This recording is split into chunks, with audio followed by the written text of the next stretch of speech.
Hey, I want to take some time today to address a topic that you hear a lot of discussion about in the gun community, and that is how many rounds do you have to put through a gun before it's properly broken in and therefore is reliable?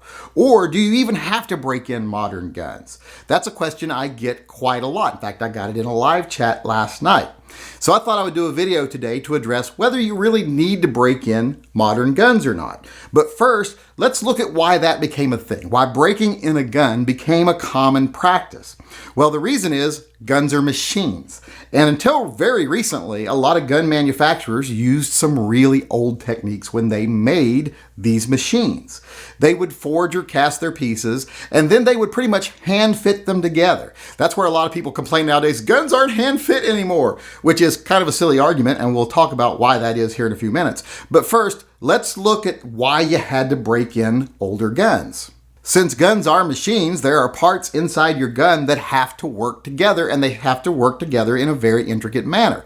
So they have to be the proper size, they have to be strong enough to withstand the stresses. There's a lot of things that have to come together to make your gun work like a well-oiled machine.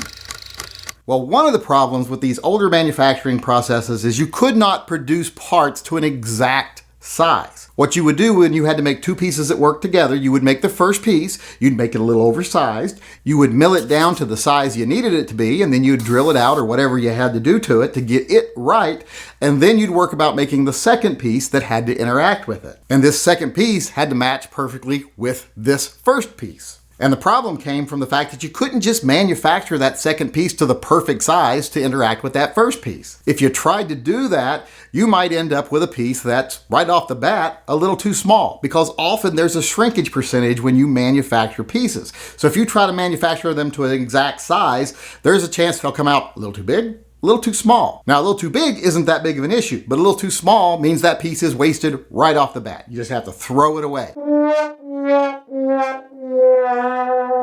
So you'd be throwing away half your pieces right off the bat if you tried to make them the exact size. And even if you did somehow get it to be the exact size, it would still be a little rough, and by the time you actually milled it down and made it perfect, it would be too small, way too small. It would just be clunking around in the other piece. That's not going to make anybody happy. So what you would do is you would produce it larger than you needed it, and you would produce it large enough that even if it came out at the small end, it would still be bigger than you needed. That way the shrinkage would be no issue. In fact, it would just make your job easier. Then by hand, you would mill it down, tool it down to where it fit perfectly with that first piece. Now the problem with doing this though is when you do work like this by hand or by hand tool is that there's one rule you have to follow, and that is it's always easier to take a little more off than it is to put any back on. If you make it too small, you've lost the piece and the work you already put into it, you have to throw it away. Because of this, what you would do is you would err on the side of it being slightly too large and count on the friction of the two pieces working together to actually finish the fitting process. Now, the problem with this is the friction that makes those two pieces fit together perfectly eventually can cause failures in your gun in the early stages of shooting that gun. So what you had to do is you had to take your new gun, you had to oil it up really well, and then you had to go out and just shoot the daylights out of it. You had to pound it. And then eventually, those two pieces would wear together to where they fit perfectly. And any material that was ground off or shaved off would be expelled with that gun oil. And then you've got a perfectly fit piece. You have a gun that is now reliable that you can count on to carry. That's why you had to break it in first so that you would get through that initial rough stage. Now, when you look at modern manufactured guns today, though, that's not really an issue anymore. Because now, because of modern machining and improved techniques, we can make pieces that pretty much fit together right off the line. They don't really require a lot of hand fitting. The only reason hand fitting was a thing is because it was needed. And it's not all that precise. Machines can be more precise now. In fact, machines can make pieces now that fit together perfectly. You can make 100 of piece 1 and 100 of piece 2, and instead of having to fit two specific ones together, you could take pretty much any one out of column 1 and any one out of column 2, and they'll fit together. So because of modern manufacturing, it's not really an issue anymore about making the pieces fit properly and have to do all that handwork and have to make oversized pieces so that you have room to make mistakes. Not really a thing anymore. Now, there is one other issue that could cause failures early on in a break-in period with older manufactured guns, and that is because, once again, of the older manufacturing techniques. When you forged or cast a piece, sometimes you ended up with impurities in the metal, voids, or just, air bubbles. Just think of it like that. And the problem is, these can cause structural weakness. Now, usually, there's not enough of them to make it a problem.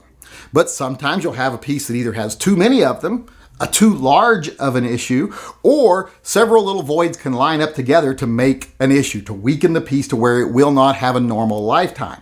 Now, if you have this happen and you fire the gun, this piece is not going to last. And while you're breaking the gun in those first 1,000 rounds, it's going to fail and you're going to notice it. That's one of the things you pay attention to during the break-in period, is to watch for pieces that fail due to improper manufacturing. But once again, that's not really an issue these days. With modern manufacturing, those problems with voids, impurities, etc. are a thing of the past.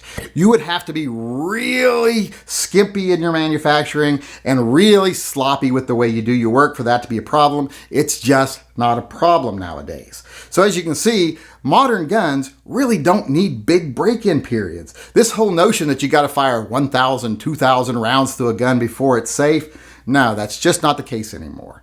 Now, there are exceptions. If you've got a custom 1911 that was made to be as tight as it could possibly be, well then yeah, you're probably going to have to wear that in a little bit because that's what you wanted. You wanted something super tight. Or if you're getting a precision firearm, something that's made for competition, etc., sometimes those will require a little bit of tuning, a little bit of breaking in.